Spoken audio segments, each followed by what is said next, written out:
Regresamos a Sin Filtro, la etiqueta de la noche SF Terna PDH. Llegamos al bloque del resumen semanal, la nota más destacada, y le preguntamos a nuestros analistas cuál es la nota que tuvo más importancia, más resonancia durante estos días. Comenzamos con María Alejandra. Desde mi punto de vista, en particular podríamos decir todo lo que ha estado haciendo el presidente durante esta semana, pero particularmente la solicitud ante juicio que se presenta al presidente de la República, que ha causado mucho revuelo entre la ciudadanía, hay que reconocerlo, porque es un tema muy atractivo también, pero que deben aclararse varios temas en este sentido. Punto número 1, los diputados tienen la libertad de presentar esta solicitud ante juicio y el Ministerio Público la recibe y es quien la traslada a un juzgado, pero estas son cuestiones puramente procedimentales, podríamos decir, no es que haya una intención del Ministerio Público por verdaderamente retirarle la inmunidad al presidente, sino que así lo establece la ley en materia de antejuicio, el Ministerio Público lo presenta en un juzgado, el juzgado se inhibe de conocer, lo traslada a la Corte Suprema de Justicia y la Corte Suprema de Justicia lo deberá enviar al Congreso de la República. Digamos, en el Congreso de la República, si llegáramos a esa fase, es donde verdaderamente se va a decidir si se le retira o no la inmunidad al presidente, pero antes de que eso pase, digamos, la Corte Suprema de Justicia deberá dar trámite a la solicitud y el Congreso, cuando la reciba, si la llegara a recibir, va a tener que integrar una comisión pesquisidora dentro de la cual se integra por 5 diputados. Estos 5 diputados van a recomendar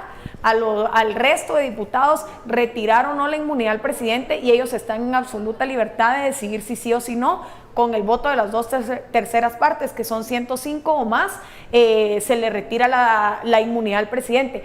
Desde mi punto de vista, y tal vez para aclarar un poco cómo está también esta situación, luego de haber explicado el proceso, yo considero que no procede la solicitud que se ha hecho de retirarle el antejuicio de retirarle la inmunidad al presidente, porque no podemos confundir la responsabilidad política con la responsabilidad penal que pueda poseer el mandatario en el caso del hogar seguro. Y esta pregunta se la hago a los dos. Ahora, en la percepción sí se siente que hay un enfrentamiento MP-presidente por tramitar esta solicitud de antejuicio. Esa es la percepción que existe. ¿Por qué se está dando esto, Javier? Sí, la percepción está, pero creo que sí lo tiene claro el presidente de que tenía que proceder lo que hizo el Ministerio Público a la hora de trasladar simplemente el antejuicio y darle su curso.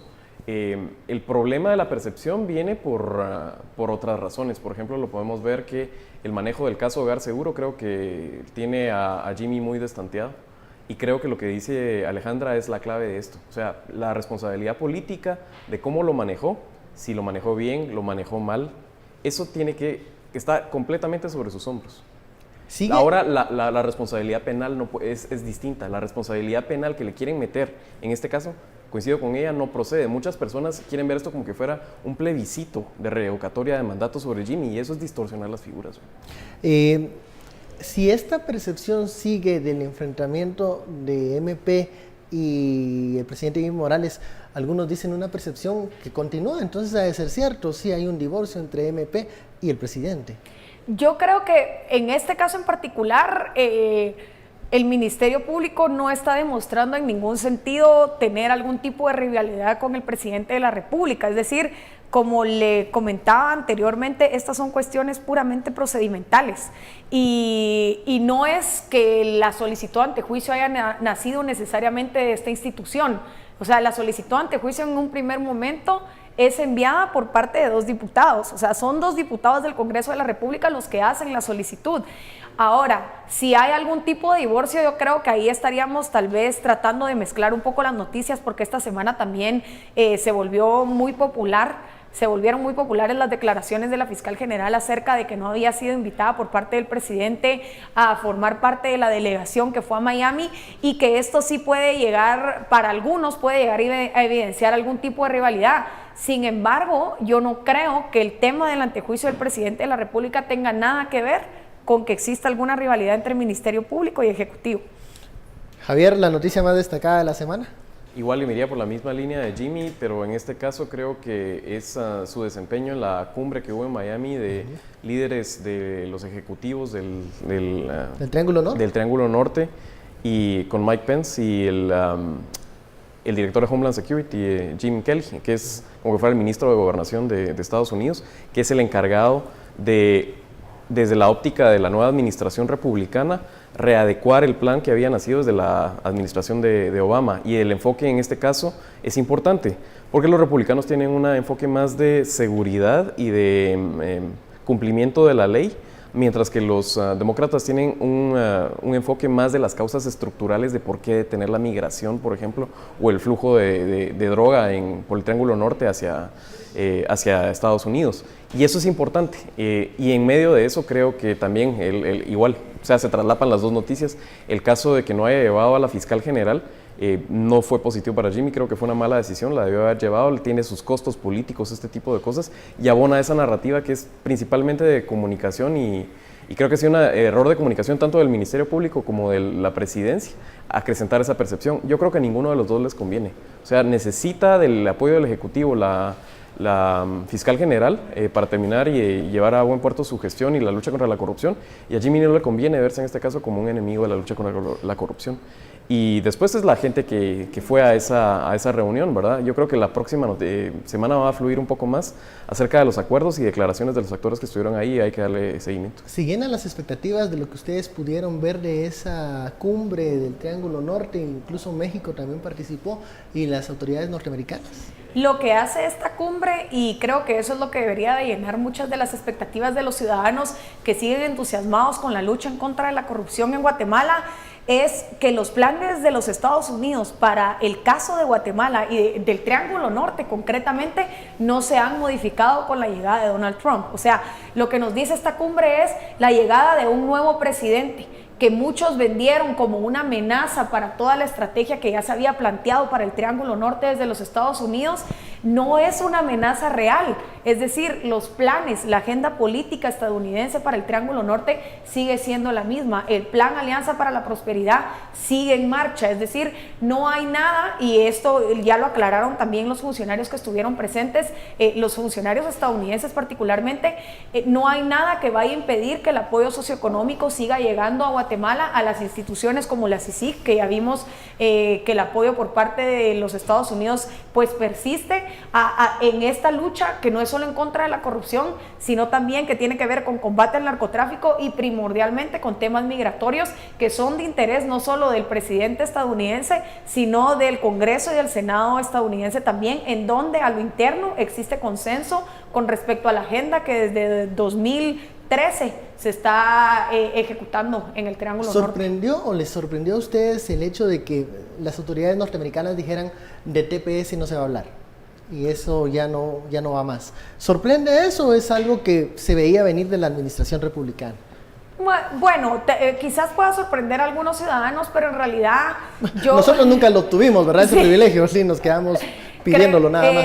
Creo que es una reacción bastante esperada, podría decirse.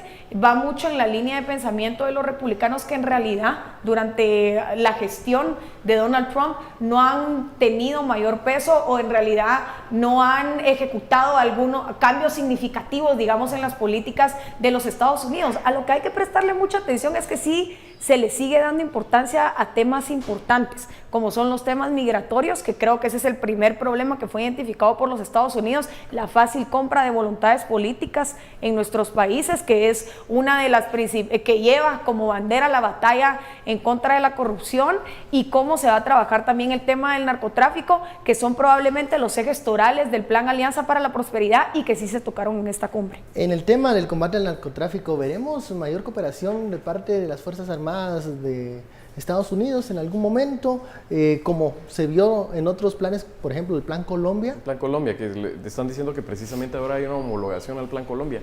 Creo que ese va a ser el enfoque.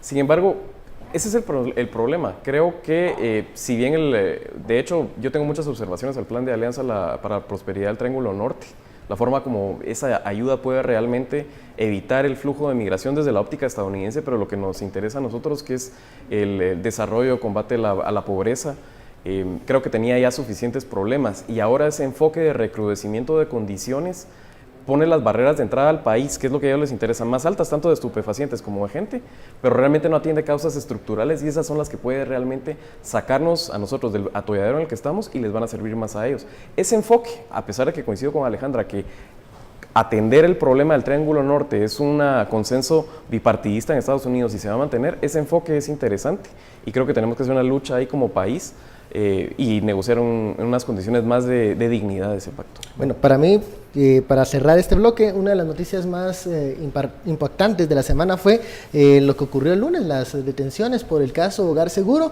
un proceso que ya se estaba adelantando con las autoridades de la Secretaría, pero ahora comenzamos a ver pues ya más de cuestiones del momento. Vemos cómo hay también integrantes de la PNC detenidos y también que se tiene que aclarar el próximo lunes qué va a pasar con los representantes tanto de PGN y Procuraduría de los Derechos Humanos, que también allí hubo un rifirrafe entre el procurador Jorge de León Duque, hablando del tema de la terna, y con el juez Guerra, que en algún momento le advirtió que dejase de estar expresando apoyo a la defensora de la niñez. Creo que en ese caso hay mucho debate sobre si el juez se extralimitó o no al advertirle o hasta cierto punto censurar al procurador de los derechos humanos cuando el procurador pues manifestó su apoyo a su defensora, como también hizo la Procuradora General de la Nación con el procurador de la niñez.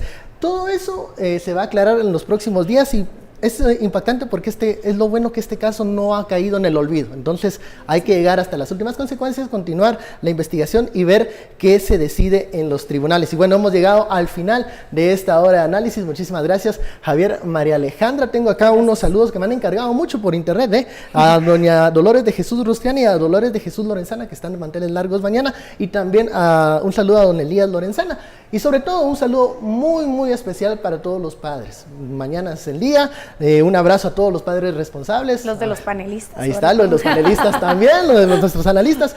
Un abrazo también a mi papá, que es mi modelo de ética y honradez, se lo sabe y me enorgullece mucho. Grande. Así es, y bueno, así terminamos esta semana. Gracias por su sintonía.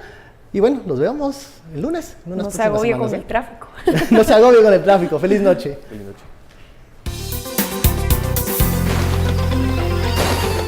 Continuamos con la información climática a esta hora de la noche. Vemos entonces para los próximos 3 días, iniciando con el fin de semana, que las temperaturas oscilan entre los 22 y 23 grados centígrados. Como común denominador, las posibilidades de lluvia, con sábado y domingo con altas posibilidades de actividad eléctrica y granizo específicamente en la ciudad capital. Vemos a continuación que los primeros rayos de sol empiezan a salir cada vez más temprano, 5 de la mañana con 30 minutos. Se estaría ocultando el sol a partir de las 18 horas con 31 minutos con cielos parcialmente nublados. De esta manera concluimos entonces con la información climática. Soy Lorraine Quinto a través de Noticiero Guatevisión.